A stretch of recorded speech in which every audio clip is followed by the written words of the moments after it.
귀한 찬양 감사합니다. 이 시간 함께 나누실 말씀 구약성경 사무엘상 22장 1절에서 2절까지 말씀입니다.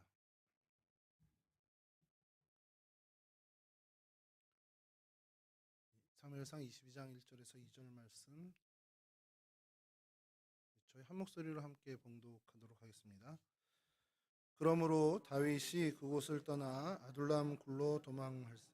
그의 형제와 아버지의 온 집이 듣고 그리로 내려가서 그에게 이르렀고 환난 당한 모든 자와 빚진 모든 자와 마음이 원통한 자가 다 그에게로 모였고 그는 그들의 우두머리가 되었는데 그와 함께한 자가 400명 가량이었더라.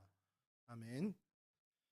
오늘 성경의 장소는 아둘람이라는 곳입니다. 아둘람 지역인데요. 특별히 이제 아둘람 굴이 우리에게는 좀 유명하죠.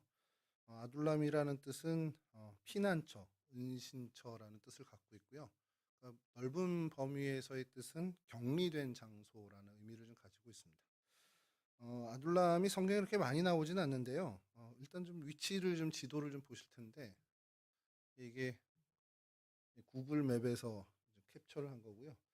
예루살렘에서 이제 내려가는 그 우리 계속해서 좀 몇 차례 나왔는데 그 쉐펠라라고 하는 그 구릉지대 그쪽 이제 서남 쪽 구릉지대 쪽에 있는 아둘람이라는 지역입니다. 뭐 여긴 골짜기는 아니고요. 그냥 약간 그 오름 같은 이렇게 좀 언덕 지역인데요.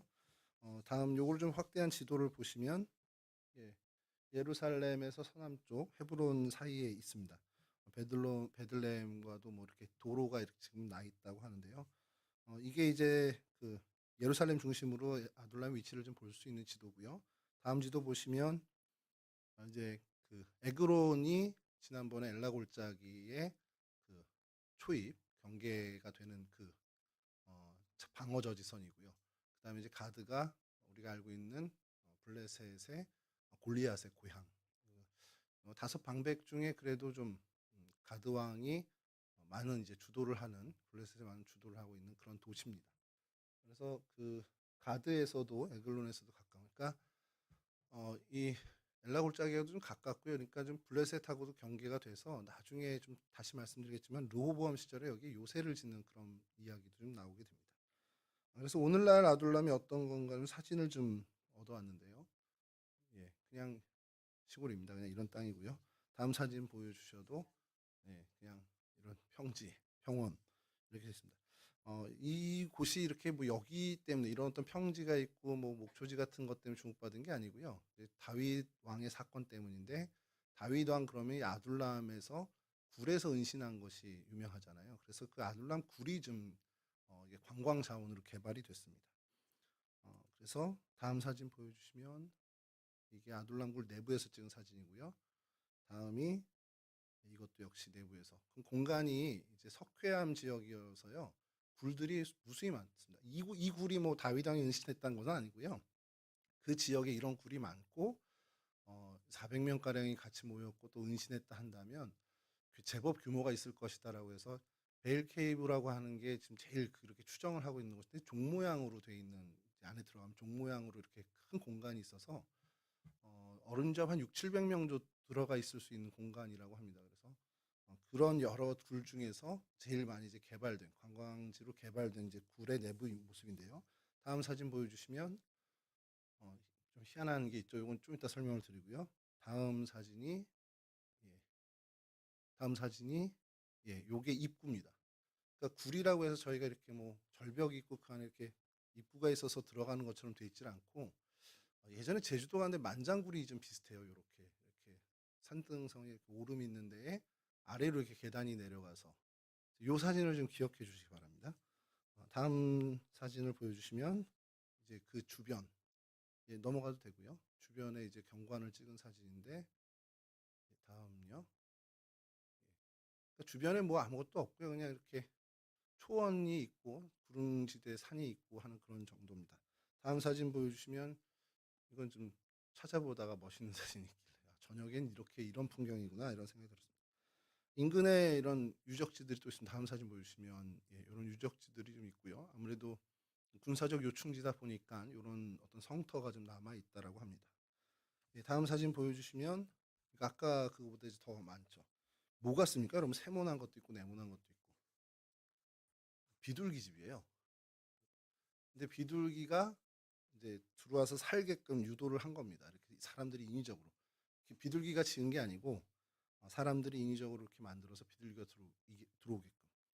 추정은 다윗 왕 시절뿐만 아니라 이제 피난했던 사람들, 이스라엘 그 지금도 전쟁 중이지만 많은 일들이 있었잖아요. 그래서 그런 때마다 사람들이 이제 굴에 피신을 했는데 식량이 구하기가 어렵지 않습니까? 그러니까 이제 비둘기 고기를 먹었다는 설이 있습니다. 그리고 실제로 좀 자료에도 역사적 자료에 나오고 비둘기들을 이렇게 유인해가지고 그래서 집을 짓게 한 다음에 비둘기를 잡아먹고 또 비둘기 똥이나 이런 걸로 어떤 난방이라든지 어떤 불을 피우는 재료로 사용했다라는 기록이 있습니다. 그래서 그 흔적이 아직도 남아있는 그러니까 아둘람 지역의 굴들이 굉장히 보존이 잘 되어 있습니다. 그래서 여기를 구글 맵으로 검색할 때 아둘람 공원, 뭐 아둘람 국립공원 아무리 쳐도 안 나오고요. 아둘람 자연보호숲 이렇게 나와야 됩니다. 그래서 영어로 뭐 아둘람 그로브 네이처 리저브라고 해야 여기가 이제 딱 이스라엘 해가지고 나오고요. 아둘람이라고 치시면 저희 강남에 식당이 나옵니다. 그래서 아둘람 피난처란 뜻이니까 좋잖아요. 그래서 한국에도 있고 프랑스에도 있고 아둘람이라는 이름의 식당이나 어떤 그런 것도 참 많습니다. 그러니까 이제 자연 보존 숲이라고 보셔야 되는데 그렇게 이제 어떤 숲공원. 그래서 이제 영상을 하나 보여드릴 텐데요. 아까 그 입구 있잖아요. 조금 이 영상을 보시면 아 저렇게 들어가는 거구나 좀 조금 이해가 쉬울 것 같습니다. 이게 구글 맵에 있는 겁니다. 그래서 앱 열기가 있는데 앱으로 열면 플레이가 안 돼서 그냥 보여주시죠.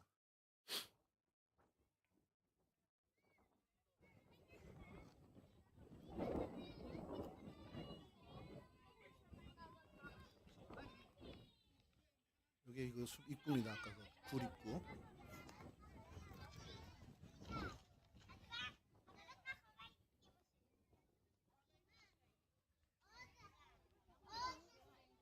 어떻게 들어가나 보면요. 이렇게 계단이 쫙 나 있어서 그냥 아래로 들어가면 되는 겁니다. 짧은 영상인데 이스라엘의 어떤 애기 엄마가 잘 블로그에 올려주셔가지고 잘 캡처해 왔습니다. 자, 요런 동네입니다. 이런 동네인데 여기에 이제 있었던 사건들이 좀 있죠. 이 아둘람 지역에 아까 말씀드린 것처럼 쉐펠라 지역이다 보니까 고대에는 이제 사람들이 좀 어느 정도 거주했고 군사적 요충지다 보니까 적어도 군인들은 그 무리에 이제 모여 살고요. 또 도시가 형성됐던 동네이기도 합니다. 그래서 여호수아 12장 15절을 좀 읽어드리면 하나는 림나 왕이요 하나는 아둘람 왕이요. 이게 뭐냐면 여호수아가 가나안 정복을 하는 기사가 쫙 열거되면서 31개의 가나안 성을 가나안에 있는 도읍이죠. 그 도읍들을 물리치고 정복하는 기사가 나오는데 거기 명단에 하나로 아둘람이 등장을 합니다. 이 아둘람 왕이라고 하는 것처럼 그 지역에 부족 국가가 그래도 있었던 것으로 이제 보고 있습니다. 그리고 야곱의 아들 이거보다 이제 역사적으로는 더 오래 전에 유다가 있었죠. 유다가 참 평가하기 어려운 사람 중에 하나긴 한데 창세기 38장 1절에 보면 이렇게 기록이 되어 있습니다. 그 후에 유다가 자기 형제들로부터 떠나 내려가서 아둘람 사람 히라와 가까이 하니라. 아둘람 사람 히라라는 사람이랑 이제 절친이 됐는데 그래서 이 히람을 따라가서 아둘람 여인하고 결혼도 하게 되죠. 그리고 그곳에서 주로 활동을 한 기사가 창세기에 등장을 합니다. 또 이제 뭐 성경에 뭐 읽어드리긴 좀 그렇지만 요단 이제 넘어와서 이제 정복하고 소고 아세와 뭐 이렇게 다 정복한 다음에 땅을 분배할 때 이 아둘람이 유다 지파에 분배되는 기사가 여호수아 12장에 또 등장을 합니다. 그리고 오늘 사무엘상 이 얘기처럼 오늘 본문처럼 이제 사울을 피해서 도망한 다윗이 머물렀던 굴로 또 유명한 이곳이고요. 다음에 주전 918년 애굽왕 시삭이 유다를 침공하기 전에 이 이야기를 이제 정보를 듣고 르호보암 왕이 견고히 이제 그 방어선을 구축하는데 그 방어성을 남서쪽 방어 저지선을 이제 그 이 아둘람에다 두게 됩니다. 역대하 11장 4절에서 7절인데 이건 잠깐 읽어드리겠습니다. 여호와께서 이같이 말씀하시기를 너희는 올라가지 말라 너희 형제와 싸우지 말고 각기 집으로 돌아가라 이 일이 내게로 말미암아 난 것이 아니 내게로 말미암아 난 것이라 하셨다 하라 하신지라. 그들이 여호와의 말씀을 듣고 돌아가고 여로보암을 치러 가던 길에서 되돌아왔더라. 르호보암이 예루살렘에 살면서 유다 땅에 방비하는 성읍들을 건축하였으니 곧 베들레헴과 에담과 드고아와 벳술과 소고와 아둘람과. 이렇게 해서 여로보암과 전쟁을 하려고 했는데 이제 하나님이 막으시죠. 이거 나로부터 난 일이니까 너희들 가만히 있어라 해서 남유다 북이스라엘로 이제 나눠지게 됩니다. 그런데 르호보암이 이제 통치를 하다 보니까 방어선이 필요한 거죠, 군사적으로. 그래서 남서쪽의 방어선의 요충지를 이 아둘람으로 삼았다라는 것이 성경에 등장을 합니다. 그리고 주전 701년이죠. 사네립이 점령한 이제 성 46개의 리스트가 쭉 나오는데 거기에도 이 아둘람이 등장을 하고요. 미가서 1장에 조금 독특하게 아둘람에 대해서 표현을 합니다. 미가서 1장 14절에서 15절 말씀인데요. 좀 읽어드리겠습니다. 이러므로 너는 가드모레셋의 작별하는 예물을 줄지어다. 악십의 집들이 이스라엘 왕들을 속이리라. 마레사 주민아, 내가 장차 너를 소유할 자로 내게 이르게 하리니 이스라엘의 영광이 아둘람까지 이를 것이다. 예언하는 그 이야기 중에 아둘람을 이제 이스라엘의 영광으로 이제 표현하는 부분이 있습니다. 이거는 이제 해석이 좀 다른데요. 이 부분들에 대해서 요 앞구절이 이제 미가가 애통을 하는 이제 장면이 나오는데, 장면이 나오면서 이제 이 아둘람의 그 이스라엘의 영광이 아둘람까지 이를 거라고 해서 마무리를 하는데, 이 애통의 이유가 아마 사네립의 침공을 미리 알고 그것에 대한 애통으로 이제 해석을 하는 본문입니다. 그때 이제 이스라엘의 영광이 아둘람까지 이르리라, 이런 어떤 이스라엘의 영광으로 이 아둘람을 표현하는 기사가 있습니다. 또 바벨론 포로에서 돌아와서 유다 지파에게 다시금 이제 분배하는 어떤 모습이 느헤미야에 등장하는데, 느헤미야 11장 30절입니다. 또 사노아와 아둘람과 그 마을들과 라기스와 그 들판과 아세가와 그 주변 동네들에 살았으니 그들은 브엘세바에서부터 흰놈의 골짜기까지 장막을 쳤으며. 유다 지파가 돌아오죠. 이제 유다 지파밖에 없습니다. 이스라엘 백성들이 유다 지파가 다시 이제 바벨론 포로에서 돌아와서 거주하는 성읍 중에 이 아둘람이 등장을 하게 됩니다. 그러니까 이제 예루살렘 주변에 거하게 된 것들을 계속 이제 느헤미야에서 표현을 하죠. 어떻게 이렇게 성경에서는 그 아둘람에 대해서 그렇게 많은 표현들은 없는데, 그래도 이 예루살렘 주변에 있다 보니까 그래도 이 예루살렘 그 주변의 거민들, 예루살렘에 살던 거민들에게는 그래도 좀 의식되는 땅이었고, 다윗이 피난을 했다라는 그 사건으로 인해서 사실 굉장히 많이 유명세를 타게 된 지역이기도 합니다.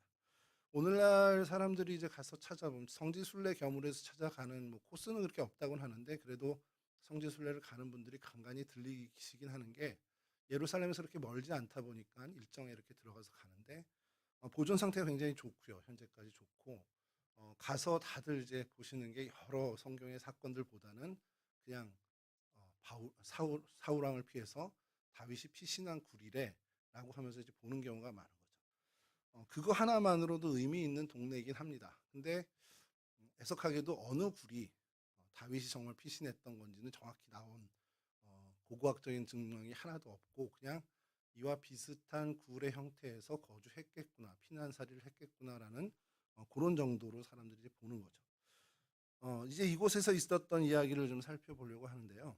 역시나 다윗의 이야기입니다.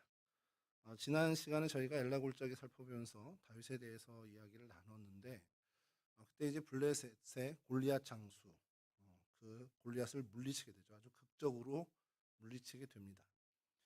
물리치게 된 비결이 뭐냐? 물맷돌질을 잘해서 뭐 수년간 이 물맷돌질을 잘했기 때문에 이겼다라고 보지는 않죠. 저희가 보지 않고 명확하게 성경에서는 그 비결이 다윗의 믿음 때문이었다라고 이야기를 합니다. 그 비결이 정말 하나님을 굳게 믿은 믿음 때문에 이 다윗이 골리앗을 쳐 쓰러뜨리게 됐죠. 그러니까 이 다윗은 적어도 이제 그 시절에는 전쟁 영웅이 되는 거예요.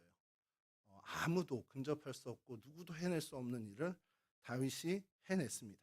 물론 이제 하나님이 하셨지만 표면상으로 어쨌든 다윗이 한 일이 됐죠. 그러니까 정말 전쟁 영웅이 됐고, 그래서 다윗의 앞날은 정말 장밋빛 세상이 펼쳐져야만 하는데, 우리가 알고 있듯이 전혀 다른, 그의 기대와는 전혀 다른 미래가 펼쳐지게 되죠. 정말 무서운 시련, 다윗이 이제까지 경험해 보지 못했던 무서운 시련이 사실 그 사건 이후로 벌어지게 되는 겁니다. 한편으로는 많은 사람들의 인기를 얻고 주목을 받고 어떻게 보면 입지전적인 인물이 되었는데도 불구하고 그 일로 인해서 시련과 고난을 시작하게 됐다라는 거. 그냥 가만히만 있었으면 이런 일 안 당할 거잖아요. 나서지 않고 골리앗을 쓰러뜨리는 어떤 정말 그 입지전적 레전드 같은 일을 하지 않았다면 그의 도피 생활 10년도 필요 없는 일이 될 건데, 다윗이 정말 이게 아이러니인 것이 정말 이 다윗이 세상에 등장하는 어마어마한 정말 사건으로 인해서 많은 사람들로부터 추앙받고 존경받고 주목받는 그 사건이 그에게는 오히려 독이 되는 어떤 그러한 모습을 보여줍니다. 세상이 그런 것 같아요. 세상살이가 뭐 그냥 좋은 일이 왔다간 세옹지마라고 해서요. 좋은 일이 왔다간 또 어려운 일이 벌어지고 또 어려운 일 다음에 또 그것이 잘 극복되기도 하고 하는 어떤 그런 일들이 계속 반복되는 것 같습니다. 뭐 세옹지마 정도로 이제 표현하기에는 다윗에게 좀 미안하지만 너무 혹독한 이제 시련의 시간이 시작이 됩니다. 앞날이 정말 탄탄대로인 걸로 기대했을 겁니다. 근데 그 기대가 여지없이 꺾이고 사울이 다윗을 라이벌로 여기면서 정말 그 생명을 죽이려고까지 덤벼들게 되죠. 나라를 걸고 나라를 위해서 목숨을 걸고 싸운 전쟁 영웅에게 돌아온 것이 칼날, 왕의 칼날이었다. 이것은 다윗에게 어떤 육신적인 어떤 고난도 고난이지만 심리적으로 굉장히 이건 스트레스가 됐을 거예요. 그때부터 다윗이 10년 동안 이제 도피 생활을 시작하게 됩니다. 그리고 오늘 말씀은 이렇게 다윗이 도피 생활하던 중에 아굴람 굴에 있을 때를 이제 기록한 그 첫 시작인데요. 1절을 제가 한번 다시 읽어드리면, 그러므로 다윗이 그곳을 떠나 아둘람 굴로 도망하매 그의 형제와 아버지의 온 집이 듣고 그리로 내려가서 그에게 이르렀고. 그곳을 떠났는데 그곳이 어디냐면은 처음 도망쳤던 곳이 블레셋의 가드 땅입니다. 근데 아까도 말씀드렸지만 이 가드는 골리앗의 고향이죠. 자기가 죽인 블레셋 장수의 골리앗, 그 골리앗의 고향입니다. 얼마나 다급했던지 도망친다고 도망친 곳이 골리앗의 고향이었던 거예요. 그곳의 사람들이 다윗에 대한 감정이 좋겠습니까? 하필 피해도 왜 그리로 피했을까? 근데 가만히 생각해 보면은 사울 왕의 힘이 미치지 않는 제일 좋은 곳은 사실 그쪽이긴 해요. 그런 생각으로 블레셋 지경으로 넘어간 거겠지만 그래도 블레셋 사람들이 다윗을 좋아할 리는 없다라는 거죠.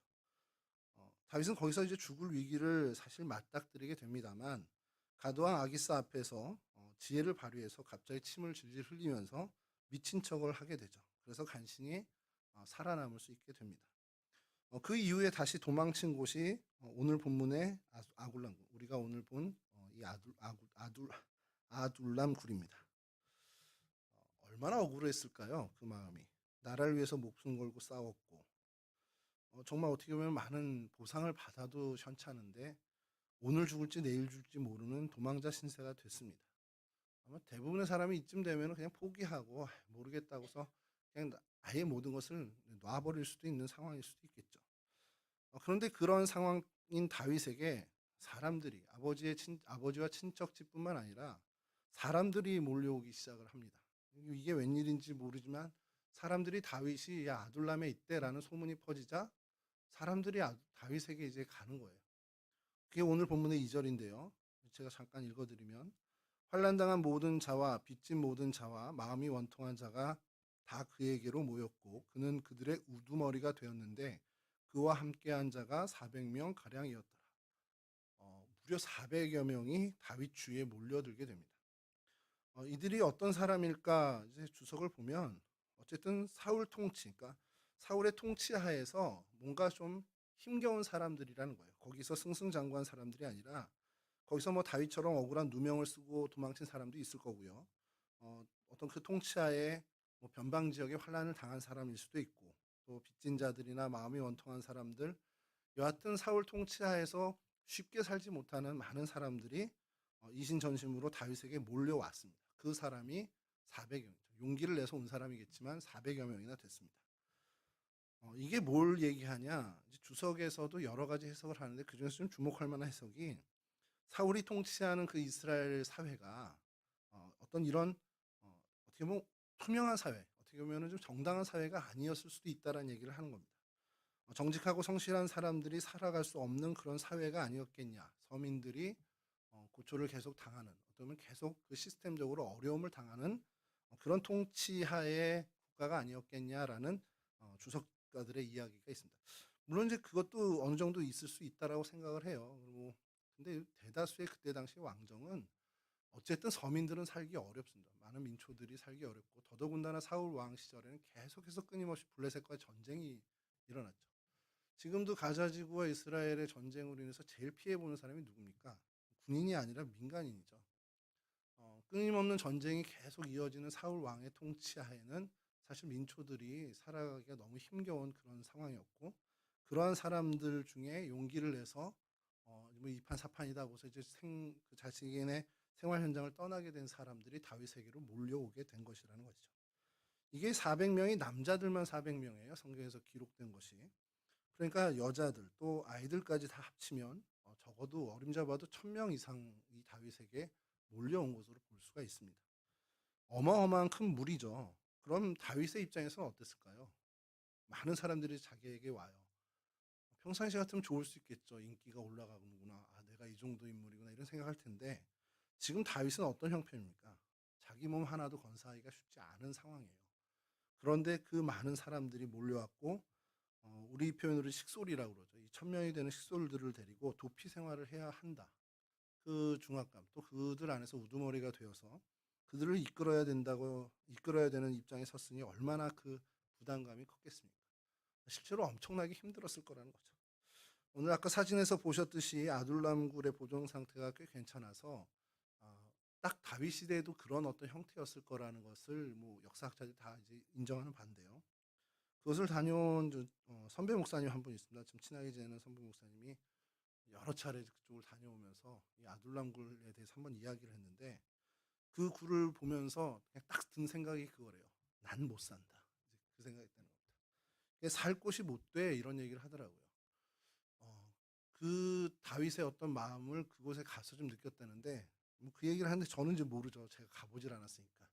그래도 뭐 군 생활했는데 살지 않겠어 그랬더니 야, 군대랑도 달라 뭐 그러면서 굉장히 이제 너무 열악하다라는 식으로 얘기를 하더라고요.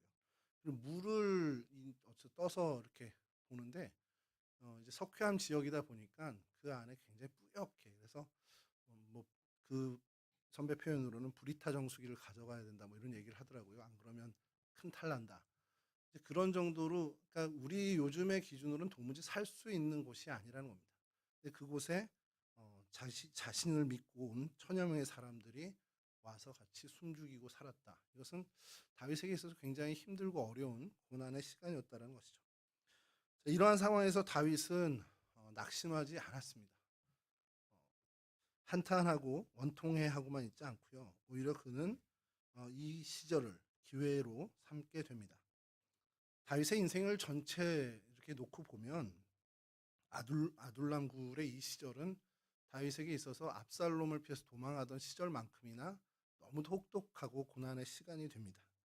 그런데 오히려 이 자리와 이 땅이 그에게는 축복의 땅이 되고 그 시간이 축복의 기회가 됐다라는 것은 우리가 이미 잘 알고 있죠. 다윗이 하나님의 마음에 합한 사람이 되었다라고 인정받는 것, 그래서 하나님으로부터 쓰임 받을 수 있었던 그 모든 배경엔 사실 이 아둘람 굴이 큰 역할을 하게 된 것을 모두가 인정을 합니다. 아마도 다윗이 누렸던 그 모든 복이 이 아둘람 굴에서 시작됐다고 해도 과언이 아닐 정도로 아둘람 굴은 정말 다윗의 인생에 있어서는 굉장히 중요한 자리가 됐죠. 여러분 굉장히 아이러니하지 않습니까? 내 인생의 가장 혹독한 시절, 내 인생의 가장 어려운 그 시절에 하나님과 가장 가까워졌다. 이 뭐 우리는 경험해 봤기 때문에 그거 뭐 어색하지 않은데 생각할 텐데요. 요거에 대해서 좀 한 다른 사건을 좀 여러분 비유를 들려드리면 여러분 이스라엘 전체 역사에서 어느 때가 제일 혹독한 시절이었을까요? 이스라엘 민족들이 나라 없이 정처를 떠돌아다니던 뭐 히틀러 시절도 얘기하겠지만 성경학자들 이스라엘 이제 유대교에서도 인정하는 것은 이스라엘이 출애굽한 광야의 40년 시절이 이스라엘 역사에서 가장 혹독한 시간이었다라고 얘기를 합니다. 자, 그러면 이스라엘 역사에, 이스라엘 국가의 역사에 하나님과 가장 밀접하게 지냈던 시절이 또 언제일까요? 광야 시절입니다. 어느 정도 가까웠냐면요. 24시간 내 눈앞에, 내 육신의 눈앞에 구름 기둥으로 불 기둥으로 하나님이 저기 계셔요. 그 정도로 하나님이 가까이 계셨습니다. 근데 여러분 기도하실 때 하나님 나와 함께 해 주세요 하는 그 기도할 때 저도 그렇게 기도합니다만 여러분 하나님 나와 함께 해 주세요 기도할 때 은연중에 그 마음에 뭐가 있는 겁니까? 가로 속에 갇혀져 있는 말. 하나님 나와 함께 해 주세요. 그리고 괄호 열고 그래서 나 평안하고 잘 되고 형통하고 복 주세요. 이거잖아요. 근데 하나님이 나와 밀접하게 가까이 계시는 그때가 가장 고난의 시간이고 고통의 시간이 될 수 있다는 거죠. 다윗이 그랬다는 겁니다. 가장 어렵고 힘든 이 시절이 하나님을 가장 가까이 모신 시간이 됐다는 거예요. 여러분 이때의 심경을 시로 기록을 했습니다. 그게 시편 57편 말씀입니다. 이 시를 읽어보면 다윗의 마음이 어땠는지를 저희가 정확히 알 수 있습니다. 57편 1절을 제가 좀 읽어드리면요. 제 표제어가 이래요. 다윗의 믹담시 인도자를 따라 알다스엣에 맞춘 노래. 다윗이 사울을 피해 굴에 있던 때, 아둘람 굴에 있었을 때입니다. 하나님이여 내게 은혜를 베푸소서, 내게 은혜를 베푸소서. 내 영혼이 주께로 피하되 주의 날개 그늘 아래에서 이 재앙들이 지나가기까지 피하리이다. 주의 날개 그늘 아래에서 이 재앙이 지나가기까지 피하리이다. 그는 자신의 이 재앙과 힘든 고난의 시절이 자기에 왔다는 것을 인식하고 있었습니다. 근데 자기는 지금 어디 위치하고 있냐? 주님의 날개 그늘 아래 있다는 것을 정확히 알았다는 거예요. 여러분 다윗의 마음이 이 시를 계속 읽다 보면 이 사람은 불안해하지 않네. 이 사람은 두려워하지 않네를 저희가 느끼게 됩니다. 오히려 그 마음엔 평안함이 느껴지죠. 이 상황에서 오히려 다윗은 하나님과 가장 밀접하게 정말 친밀한 교제를 나누고 있었다는 것을 우리가 보게 됩니다.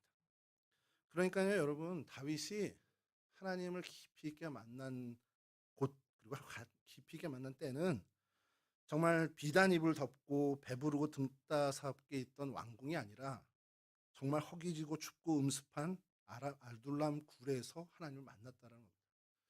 그리고 이게 굉장히 우리에게 주는 굉장히 좋은 교훈이 있죠. 하나님 나와 함께 해 주십시오라고 우리가 기도하는 그 기도의 마음에는 그 말의 깊은 의미에는 그냥 편안했으면 좋겠다. 하나님 나 어려움 없으면 좋겠다. 물론 하나님이 계속 어렵게 하시진 않겠지만 우리의 그 마음 그럼 우리가 정말 하나님 내가 편안한 게 더 마음이 큰 건지 평안한 삶을 사는 게 준지 하나님 나와 함께 주는 게 준지 우리의 기도가 정확해야 된다는 거예요. 하나님 나와 함께 해 주십시오 기도할 때 내가 정말 이 기도가 하나님이 나와 함께 하길 원하는 게 더 큰 기도인지 아니면 하나님 나와 함께 해 주셔서 얻게 되는 그 부산물들 평안한 삶, 형통한 삶, 부유한 삶 그게 더 목적인지를 정확히 우리가 하나님께 기도해야 된다는 겁니다. 하나님 나와 함께 해 주십시오. 정말 하나님 나와 함께 해 주시면 어떤 상황, 어떤 형편, 어떤 상황 가운데도 나는 상관없습니다. 그런 기도를 우리가 할 믿음의 자세가 되어야 한다는 것이죠. 이스라엘의 광야 시절이나 다윗의 아둘람 굴을 보면서 저희가 좀 우리의 기도가 좀 바뀌고 우리가 정말 어떤 게 더 큰 우리의 목적이 되어야 하는지 신앙의 그 방향을 좀 더 잡아야 하지 않겠냐라는 교훈을 좀 얻게 됩니다. 어쨌든 아둘람 굴은 이 다윗에게 하나님을 향한 열정이 가득 타오르게 되고 하나님과 깊이 있는 교제를 하게 되는 은혜의 장소였다는 것을 우리는 부인할 수가 없게 된다는 것이죠. 근데 그것뿐만이 아니었습니다. 그곳에서 하나님과 깊은 관계를 맺고 하나님을 가까이 모신 삶뿐만 아니라 다윗 그 주변에 아까도 본문에 있는 것처럼 환난당한 사람들, 빚진 사람들, 마음이 원통한 사람들이 몰려들면서 그들과 함께 꿈을 꾸게 되죠. 다윗이 왕이 될 꿈을 꾼 건 분명히 아닐 겁니다. 그래도 이런 환난당한 사람들, 빚진 사람들, 마음이 원통한 사람들, 그러니까 억울한 이 사람들, 힘겨운 이 민초들, 이들이 정말 억울하지 않은 그런 세상은 한번 우리가 꿈꿔볼 수 있는 거 아니야라는 생각을 했을 거라는 거예요. 어느 책에 이런 다윗의 각오를 되게 요즘 표현으로 한 게 있습니다. 이거 좀 제가 좀 따왔는데요. 이 사람들처럼 억울한 사람들이 없는 세상을 내가 세우리라. 나라를 위해 헌신한 충신이 역적으로 몰리고 역적이 충신으로 둔갑하는 불의한 세상. 권력을 함부로 남용하고 사람을 함부로 잡아 죽이는 세상. 권력이 있고 돈 있으면 아무리 큰 죄를 지어도 다 빠져나가고 돈 없고 백 없으면 아무리 억울한 일을 당해도 호소할 곳이 없는 세상. 환난당하고 빚지고 원통한 자들이 넘쳐나는 이런 세상을 내가 뒤집어 엎어버리고 참으로 하나님이 기뻐하시는 공의와 정의가 강물처럼 흐르는 새 세상을 열어가리라. 오늘날 표현으로 했는데요. 이게 조금 해야 되나 하면서 좀 위험한 거 아닌가라는, 요즘 시절을 얘기하는 것 같아 가지고 조금 두려웠는데, 이건 제 얘기가 아니니까 그 목사님 한 분이 이거 다윗의 이때 당시의 심정을 오늘 표현으로 바꿔보겠다고 해서 한 건데, 근데 공감은 좀 많이 됩니다. 분명히 다윗은 그 시절에 그 억울한 자들을 보면서, 환난 당한 자를 보면서 그도 꿈을 꿨을 거라는 거예요. 그래도 이런 사람들이 그래도 살 수 있는 그러한 땅, 그러한 나라로 정말 바꿔야 되지 않겠냐라는 꿈을 꿨을 거라는 겁니다. 거기에서 멈춘 게 아니죠. 이 아둘람 굴은요, 그에게 하나님을 가까이 하고 또 어떤 꿈을 꾸게 한 것뿐만 아니라 하나님의 뜻을 함께 이룬 평생 동지를 얻게 된 귀한 곳이 되었습니다.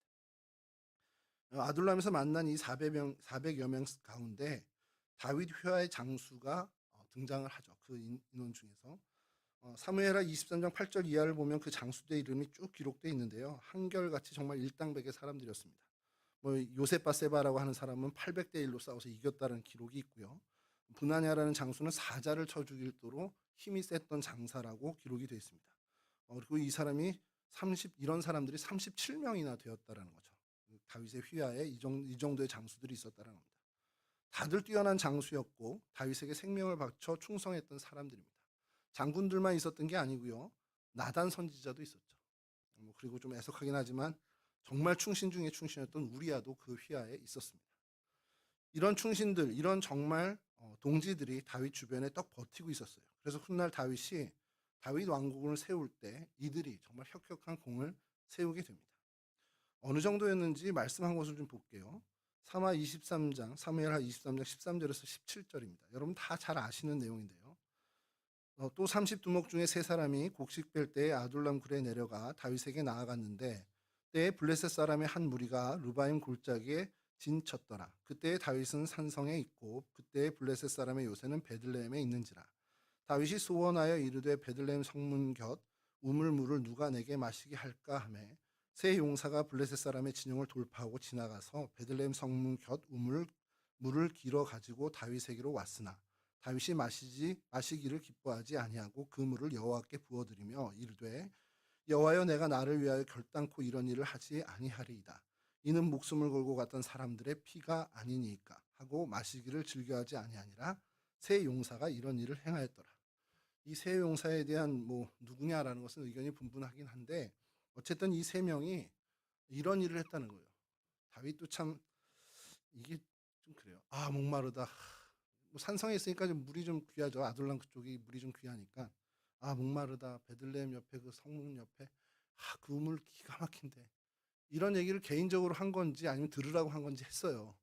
그러니까 어느 정도로 물이 부족했냐? 왕이 마실 물이 없을 정도로 지금 곤란한 상황이 됐긴 한 겁니다. 자, 그 얘기를 듣는데 적진 한가운데입니다. 이 베들레헴에 블레셋이 진을 치고 있고요. 근데 이 세 용사가 가서 그 화살이 빗발치는 거, 칼이 막 번쩍번쩍 하는 것을 뚫고 들어가서 물을 길어 옵니다.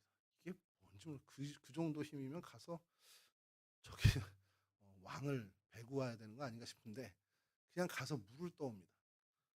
근데 다윗이 아차 싶었던 것 같아요. 내가 괜한 말을 했구나. 자신이 정말 한탄조로 하는 얘기든 아니면 명령이든 간에 이 사람들은 목숨을 걸고 한다라는 것을 알았는데 잠깐 그것을 놓친 거죠. 그랬더니 그 떠온 물을 마시지 못하는 거예요. 왜냐하면 이건 이들의 피라는 거죠. 생명값이라는 겁니다. 그래서 하나님 앞에 부어드리면서 하나님께 다짐을 합니다. 다시는 내가 이와 같은 일을 하지 않겠다. 이들의 관계가 이랬다는 거예요. 이 사람들은 자신들의 목숨을 아끼지 않고 다윗을 섬겼고 다윗 역시 그것을 마땅히 여긴 게 아니라 이들의 핏값이라는 그들의 어떤 노력에 대한 정확한 인지를 하고 있었던 그런 관계가 되었다는 거예요. 그러니까 상하의 어떤 관계라기보다는 정말 동지로 공동체 의식을 정말 갖고 있는 그러한 관계를 갖고 있는 사람들이 되었다는 거죠. 이게 어디서부터 시작됐냐? 바로 아둘람 굴 그곳에서 피난 시절에 이 공동체 의식, 연대 의식이 형성되었다는 겁니다. 이런 어떤 끈끈한 정이라고 하기에는 좀 더 고차원적인 연대 의식이나 공동체 의식, 어떤 하나됨의 생각들, 이런 것들이 이 아둘람 굴에서 형성되었다는 것. 그렇게 얘기하면요, 이러한 일들이 결국 다윗 왕국을 세우는 밑거름이 되었던 거고, 그러니까 다윗 왕국은 이 아둘람굴에서 잉태됐다고 해도 과언이 아닐 정도로 아둘람굴은 다윗 왕국의 요람이 되었다라는 것을 우리가 이야기할 수 있다라는 것이죠. 이렇게 아둘람굴이 다윗에게 있어서 정말 축복의 장소였다라는 겁니다. 세상 사람들에게는 세상 사람들의 기준과 관점으로 보면 아둘람굴의 다윗은 형편없는 나락으로 떨어진 사람입니다. 아둘람굴은 고난의 장소고 시련의 장소, 정말 어떤 그 이상 이하도 아닌 그런 어떻게 보면 혀를 찰 만한 그런 장소이지만, 적어도 하나님 사람에게 이 아둘람굴은 하나님의 복을 누리는 복된 장소가 됐다라는 것을 우리가 기억해야 한다는 것이죠. 다윗은 거기서 정금 같은 신앙을, 골리앗을 물리친 믿음에서 더 어떻게 보면 한 차원 높아진 그 정금 같은 신앙을 얻게 됐습니다. 믿음으로 골리앗을 담대히 나가서 어떻게 물리치는 그 믿음을 이미 갖고 있었는데 그걸로는 부족한 거예요. 그래서 하나님이 아둘람굴을 통해서 훨씬 더 고차원적인 신앙으로 하나님이 성숙시켜 주시고 성장시켜 주셨다는 겁니다. 하나님이 기뻐하시는 위대한 비전을 얻고 생사고락을 함께 했던 그 많은 사람들, 평생 어떻게 보면 동지들을 얻는 기회를, 그러한 축복을 하나님이 주셨다는 것이죠. 다윗처럼 오늘 우리에게도 분명히 고난이 찾아옵니다. 우리에게 찾아오는 고난을 성경학자들이 이제 두 가지로 크게 좀 분류를 하더라고요. 고난이 찾아오는데 그 고난이 다 똑같은 게 아니고 내 죄를 회개해야 하는, 그러니까 내 죄로 인한 고난이 분명히 있다라는 거예요. 내가 뭔가 하나님 앞에서 잘못했을 때 하나님이 회개하고 돌아오라는 신호로 하나님이 고난을 주실 때가 있다라는 겁니다. 그럼 이게 나쁜 건가요? 물론 잘못 안 했으면은 뭐 굳이 받지 않아도 되는 고난이겠지만, 잘못했을 때 내가 잘못된 길을 가고 있을 때 하나님이 회개해라라고 그 사인으로 어려움을 주신다. 이건 굉장히 사실은 좋은 일이잖아요. 자녀들이 속썩일 때 부모님들이 잘해라라고서 꾸중을 한다. 그런 거 안 하면 애들은 당장은 좋겠지만 그 인생은 망가지는 겁니다. 근데 자녀들이 잘못된 길을 갈 때 그건 아니지라고 이야기해주고 꾸중할 수 있다라면 그 자녀들에겐 정말 복된 일이 되는 것처럼, 우리가 회개의 신호로 하나님이 고난을 주신다. 그건 하나님이 나를 여전히 이끌어주고 계시고 나를 선한 하나님의 길로 인도하시는 하나님의 보호하심이 있다는 것을 계속해서 우리에게 주시는 은혜라고 우리는 깨달아야 한다는 것이죠. 결국 그 고난 역시도 우리에게는 궁극적으로 유익이 된다는 겁니다. 다른 하나의 고난은요, 하나님 나라를 위해, 아마 하나님의 뜻을 이루기 위해 헌신하다가 당하는 고난이 있습니다. 가장 대표적인 것이 예수 그리스도의 십자가죠. 그 이후에 사도 바울이나 많은 사도들이 얻게 되는, 복음으로 인해서 얻게 된 많은 그 어려움과 곤란함들까지도 그들의 십자가로 우리는 이야기합니다. 십자가로 표현할 수 있는 이 고난, 그것은 정말 하나님의 뜻을 위해서 헌신하다가 정말 얻게 되는, 굉장히 어떻게 보면은 가치 있는 고난이 될 수 있죠. 하나님이 하나님의 뜻을 이루기 위해서 어떤 대가를 치르게 하는데, 그것이 믿는 자들, 하나님의 도구가 된 사람, 하나님의 백성들이 그 대가를 치르게끔 고난을 주신다라는 거죠. 그러면 이 고난의 십자가로 다가오는 것은 어떻게 보면 하나님이 주시는 축복의 사인이 될 수 있다는 겁니다. 그래서 이 고난의 십자가를 질 수 있는 사람, 그러니까 하나님 나라를 위해서, 하나님의 의를 위해서 고난을 받게 된 이 십자가를 지는 사람들은 아무나에게 주는 게 아니죠. 하나님이 그만큼 신뢰하고 믿을 수 있는 사람에게 맡기는 겁니다. 야, 이 고난이 나한테 왔어? 내가 그런 깜이 되나? 그럴 땐 기뻐해야죠. 야, 하나님이 나를 그렇게 인정해 주셔?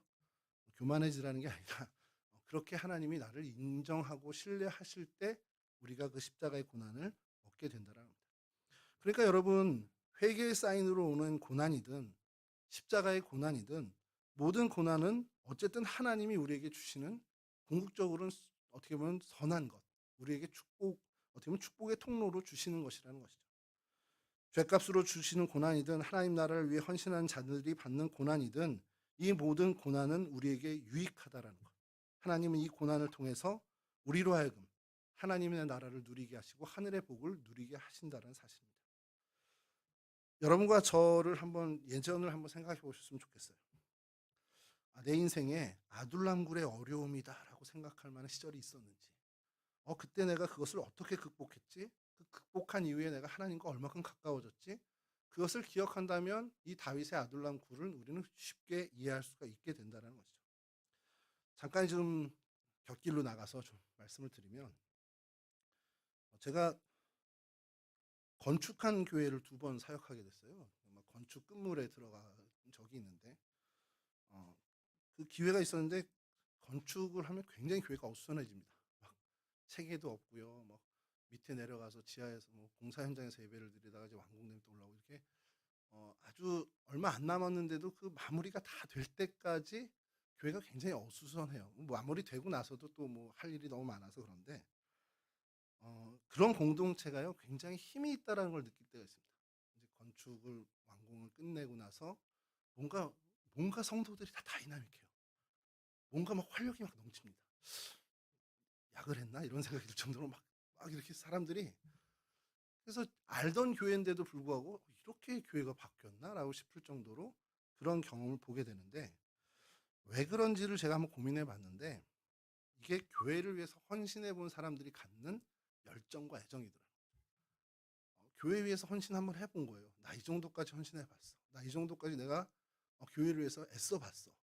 어떤 그러한 것들이 이분들 안에서 교회를 향한 애정, 열정 이런 걸로 발현이 되더라는 거죠. 어떻게 보면은 그 예배당을 건축한 교회 말고요. 자꾸 건축으로 좀 얘기하지만 뭐 그게 제일 많이 드러나는 일이니까. 저희처럼 한 70년도, 80년도에 이렇게 건축한 교회들도 있잖아요. 가 보면 어디서 이렇게 나누냐면 건축을 한 세대와 그러지 않은 세대에서 이 열정의 차이를 좀 보게 됩니다. 건축을 했던 세대는 교회에 대한 애정이 어마어마해요. 예배당을 단순히 지었다라는 게 아니라 내가 우리 교회 공동체, 내가 섬기는 공동체에서 내가 이런 헌신을 해봤다. 이렇게 수고의 땀을 흘려봤다. 이렇게까지 내가 희생을 해봤어라는 경험이 이 공동체에 대한 정말 큰 애정을 갖게 해주더라는 겁니다.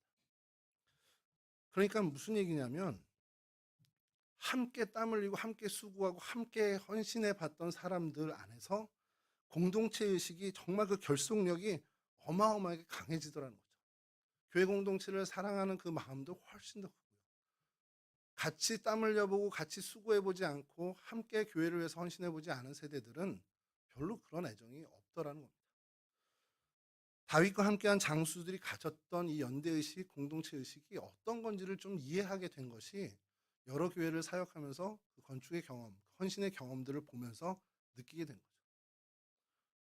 여러분, 건강한 교회를 만들기 위해서 우리가 뭔가를 져야 할 고난의 십자가가 있습니다. 근데 그 고난의 십자가를 지었을 때 교회 공동체만 건강해지는 게 아니라는 거죠. 내가 하나님 앞에서 정말 건강한 신앙인으로 우리가 정말 변화되더라는 겁니다. 그러니까 뭐 건축하자는 얘기가 아니고요. 뭔가 내가 하나님 앞에서 교회 공동체 안에서 내 신앙의 벗들과 함께 수고하고 땀 흘릴 일이 있다. 그럼 기꺼이 그 자리에 나아가는 게 중요하다는 거예요. 그렇게 될 때 당장은 힘들 수 있고 당장 시간 내는 거 어렵고 당장은 짜증날 수도 있겠지만 그 일이 나에게 하나님을 향해서 교회를 향해서 내 벗들을 향해서 얼마나 큰 애정으로 돌아오는지를 우리가 좀 경험해 볼 필요가 있다는 것이죠. 개인적으로 저 이 태바을 지을 때 좀 바빴습니다. 좀 바쁘고 소장님하고도. 근데 그러고 난 다음에요. 여기 누가 어지럽히잖아요. 짜증이 나요. 전도사님들 이걸 이렇게 안 할게 어떡해. 막 마이크가 이렇게 가 있고 막 선이 이렇게 돼 있잖아요. 막 짜증이 막 올라와요. 그러다가 이제 다스리죠. 아 그래 이거 하려고 지은 거지. 애들이 막 이렇게 난리 피고 정신없이 어지럽히려고 이거 지은 거지. 이런 생각하면서 그냥 제가 정리합니다. 근데 뭐 저도 정리를 잘하는 사람이 아니라 이렇게 막 어지러운 상태로 남게 되지만 여러분 그런 것들을 우리가 좀 경험할 필요가 있다는 것이죠. 여러분 톰 레이너의 책 중에 당신은 교회의 고객입니까? 성도입니까? 라는 책이 있습니다.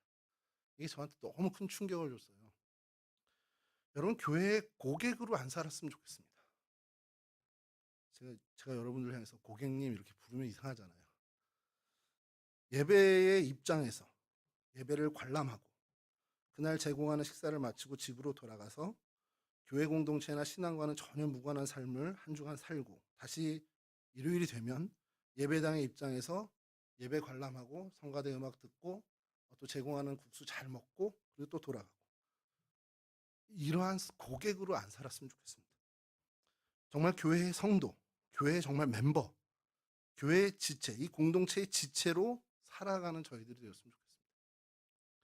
이런 뿐만 아니죠. 주일을 보내고 각자 삶의 자리에 돌아가서는 하나님의 뜻에 집중하는 신앙인이 되어야 합니다. 내 삶의 현장에서 하나님이 바라시는 삶에 집중하고 원하시는 그 모습의 삶으로 하나님의 뜻을 이루어 드리는 일에 집중해야 한다는 거죠. 어려운 환경일 수 있고 불편한 형편일 수 있고 만족스럽지 못한 상황이라 할지라도 그곳에서 하나님이 내게 원하시는, 우리에게 원하시는 그 삶, 그 삶을 찾아서 살기에 애쓰는 저희들이 되어야 한다는 것이죠. 내 삶의 현장이 아둘람굴과 같은 정말 낙심할 만한 그런 자리라 할지라도 하나님께 집중할 때 그 모든 것들이 우리에게 축복으로, 은혜로, 우리에게 정말 놀라운 것으로 되돌아온다는 사실을 우리가 잊지 않아야 한다는 겁니다. 그 아둘람굴에서 하나님을 먼저 만나시길 바라고요. 하나님이 주시는 꿈을 꾸시기 바랍니다. 그리고 그곳에서 다윗처럼 정말 그 결속력을 가질 수 있는 신앙의 벗들과 함께 땀 흘리고 함께 은혜를 누리는 그러한 벗들을 만나실 수 있기를 간절히 바랍니다. 그러한 은혜의 자리가 여러분들의 가정이 되길 바라고 일터가 되길 바라고 무엇보다도 우리 동성교회가 되기를 간절히 바랍니다. 아둘람굴은 절대 낙심의 장소가 아닙니다. 절대 절망의 장소가 아닙니다. 정말 하나님을 경험하고 하나님의 은혜를 얻는 정말 축복의 장소고 복된 장소라는 사실. 우리 공동체 안에 수고의 땀을 흘릴 만한 일이 있다? 얼른 가서 수고의 땀을 흘려주시기 바랍니다. 교회의 고객이 아닌 교회의 지체로서, 그래서 교회의 일꾼으로서 그 삶의 자리를, 그 여러분들의 신앙의 자리를 자리매김하고, 그래서 그 자리를 통해서 하나님이 어떠한 것을 주시는가 기대하면서 그 주시는 은혜와 복을 정말 마음껏 누리는, 정말 그 은혜의 주인공들이 되실 수 있기를 주님의 이름으로 간절히 축원합니다. 찬송